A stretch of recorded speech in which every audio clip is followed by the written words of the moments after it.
Hi everyone, welcome back to the Robertson Media Center at UVA. Today we're going to continue our introduction to the Canon C200 by discussing post-production. The kind of file you end up with really depends on the settings you choose while shooting. Let me emphasize this again. Make sure that you set up the camera correctly to avoid a post-production headache later. Before choosing your settings, check to make sure that you have the storage and transfer speeds necessary to use and store the video files.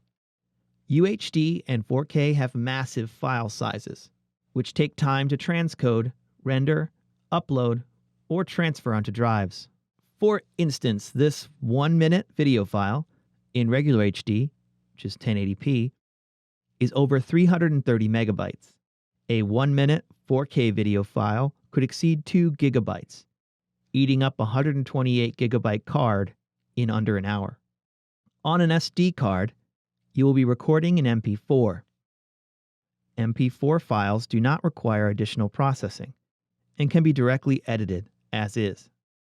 On a CFast card, however, you'll be using Canon's new Cinema Raw Lite recording format.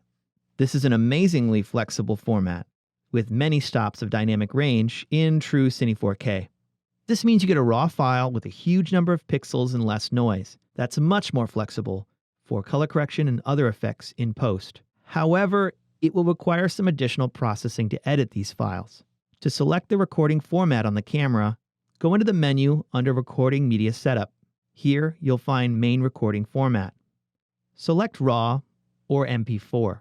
If you choose HD or UHD resolution on an SD card, plug in your card reader and find the files in Finder on Mac or Explorer on Windows.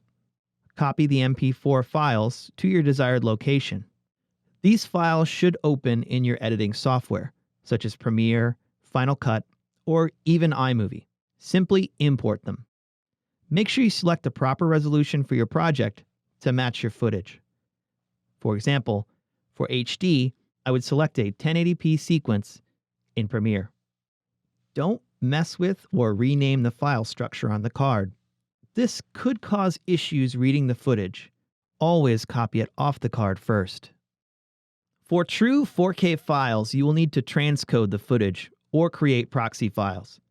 If you are shooting in Canon's Cinema Raw Lite, we recommend you download their proprietary software, Cinema Raw Development, from their website. However, you can also transcode these files using Adobe Media Encoder or Apple Compressor.